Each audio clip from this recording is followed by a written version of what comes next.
तुम्हारी रघुपति भक्ति निरंतर बढ़ती रहे बस।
हमारे अस्त्र को आपने अपने मुख में स्थान दे दिया।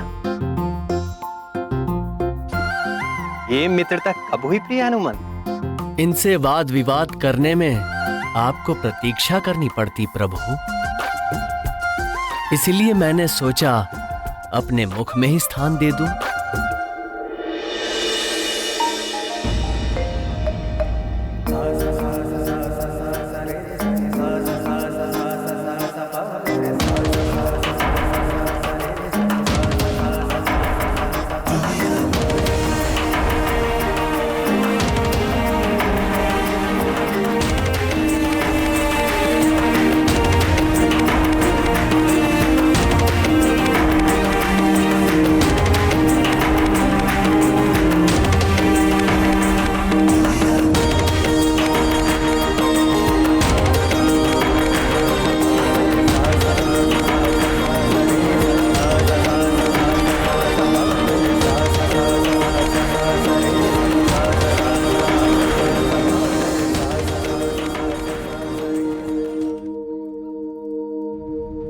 अंजनी नंदन, मेरे समीप इतनी स्त्रियां देखकर भी तुम्हें विस्मय हो रहा होगा।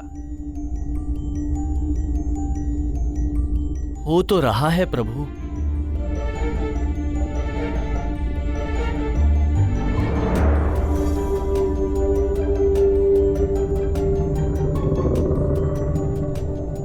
कौन हैं ये माताएं?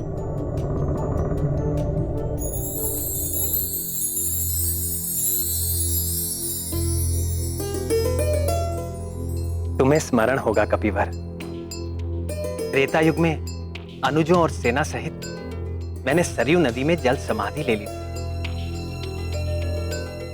तब से अब तक लाखों वर्षों से तुम निरंतर मेरे नाम का जाप कर रहे हो, और कदाचित तुम्हें भी बोध है वत्स कि वर्तमान द्वापर युग में मैं श्री कृष्ण रूप में इस पृथ्वी पर फिर से अवतार ले चुका हूं।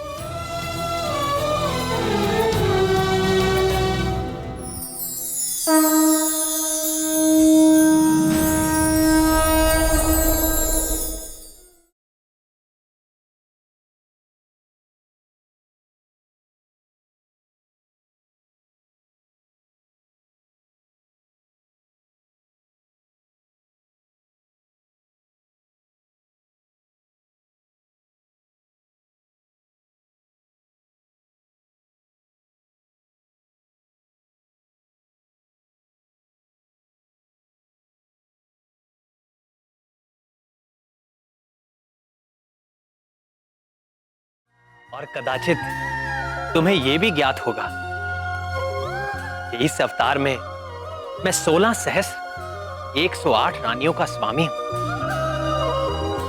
यहां उपस्थित ये सारी स्त्रियां मेरी विवाहिता हैं। तुम तो सदैव मेरे हृदय में वास करते हो प्रियवर। तुम तो मेरा स्वभाव जानते हो, मैं समदर्शी हूं, सबके साथ समान भाव रखता हूं। केवल तुम जैसे भक्तों पर मेरी विशेष कृपा रहती है। मैं तुमसे बहुत प्रसन्न हूं हनुमान। मांगो, वर मांगो। नाथ, यदि आप मुझसे सचमुच प्रसन्न हैं, तो मेरे हृदय में सदैव बसने वाले सीतापति, धनुष बाणी प्रभु श्री राम के रूप में मुझे पूर्ण दर्शन दीजिए।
तुमसा प्रिय मुझे कोई नहीं हनुमान।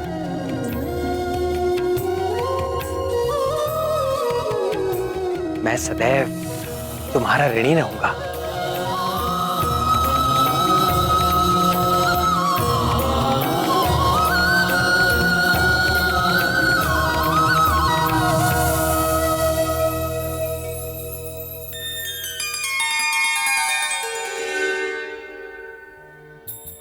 देखो हनुमान, अगले कल्प में तुम्हें ब्रह्मा जी का दायित्व धारण करके इस सृष्टि की रचना करनी होगी। करोगे ना?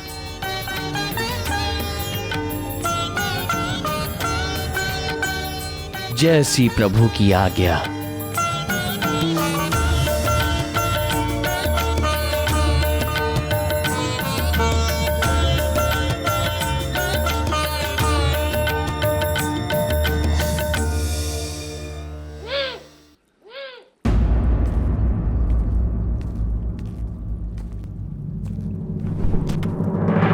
सुनो मित्र सुदर्शन, अभी यहाँ पर परमवीर हनुमान आने वाले हैं। सावधान रहना, भूलकर भी उनसे उलझना मत, नहीं तो। शिराज, वो तो आकर चले भी गए।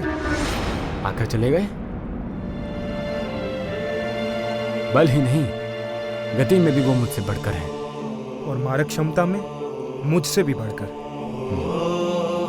मित्र वैनते, मैं क्षमा चाहता हूँ। आज मैंने व्यर्थ ही आपके आगे अहंकार किया। नहीं नहीं अस्त्र शिरोमणि, भूल मेरी थी, क्षमा तो मुझे मांगनी चाहिए।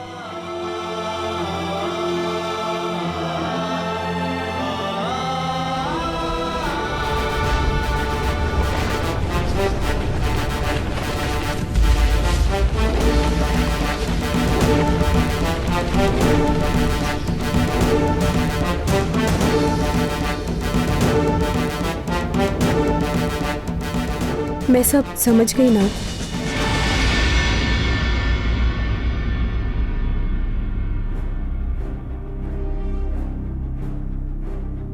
क्या समझ गई प्रिय?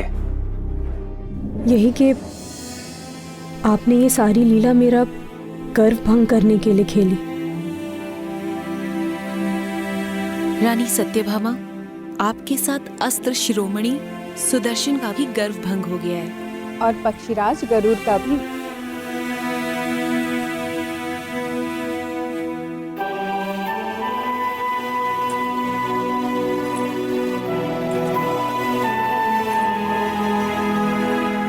मुझे अपने रूप का अभिमान हो गया था स्वामी।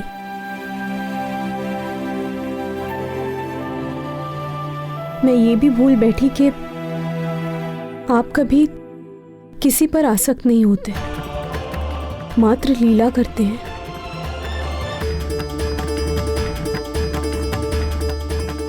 मुझे क्षमा कर दीजिए नाथ।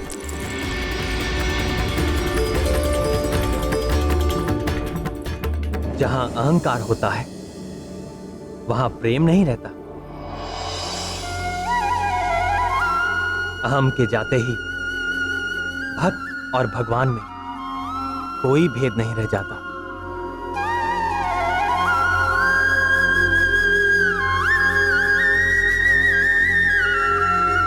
भक्त स्वयं भगवत रूप हो जाता है।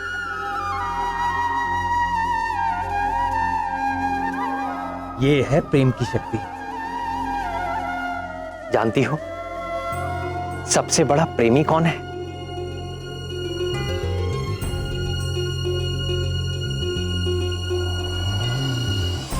कौन नाथ?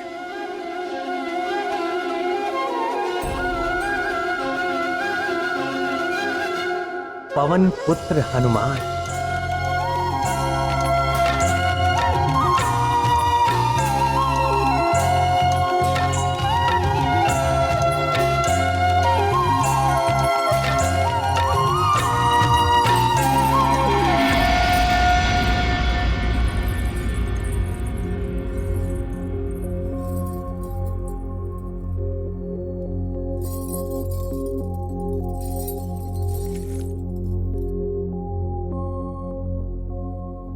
स्वामी, आपने महाबली हनुमान से यह क्यों कहा कि मैं तुम्हारा सदैव ऋणी रहूंगा?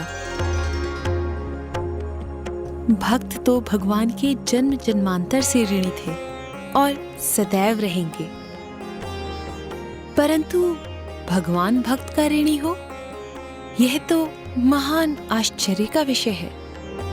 कारण ही कुछ ऐसा है कि मैं ऋणी हूं और सदैव रहूंगा। तो बताइए ना प्रभु।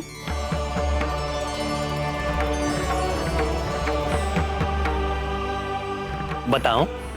जी बताइए। तो सुनो।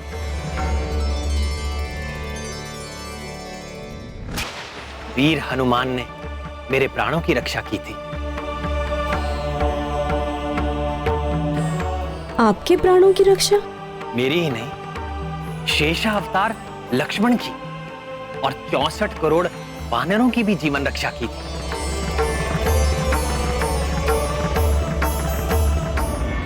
ये लंका युद्ध की बात।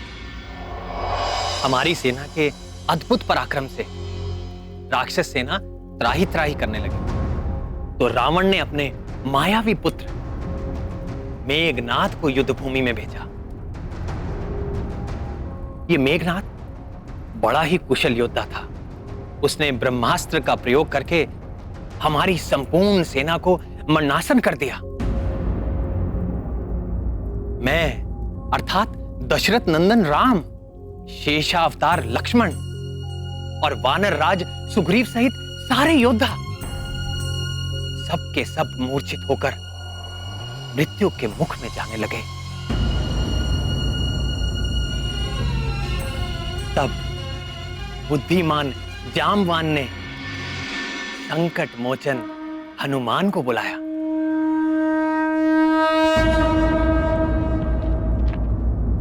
तात, आप ठीक तो हैं? मान, संपूर्ण सेना की दशा देखो पुत्र, सबके प्राण मंद हो रहे हैं।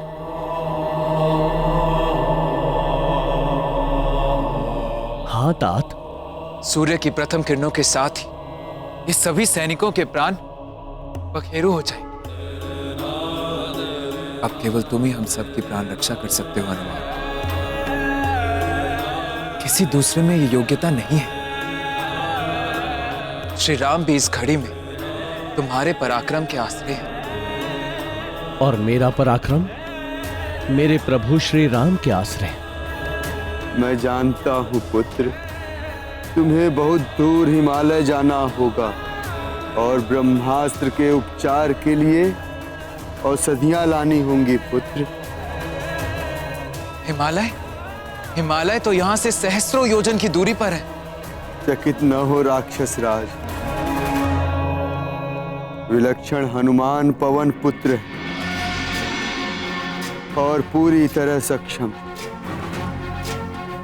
उनके लिए ना तो कोई कार्य दुष्कर है और ना ही कोई स्थान दुर्गम। आप औषधियां बताइए तात। उनके नाम ध्यान से सुनो पुत्र। मृत संजीवनी, विशल्यकर्णी, सुवर्णकर्णी और संघानी। ये हिमालय पर कहाँ प्राप्त होंगी तात? ऋषभ नामक सुवर्णमय शिखर और शंकर जी के निवास कैलाश के बीच द्रोण नामक एक पर्वत है पुत्र, जो अपने प्रकाश से अलग ही दिखाई देता है। उसी पर्वत पर ये चारों औषधियां मिलेंगी, जो अपनी विशेष आभा से चमकती रहती।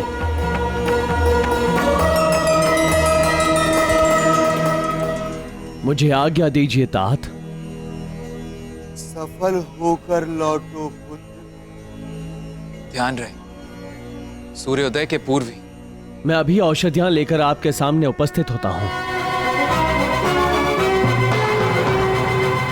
जय श्री राम।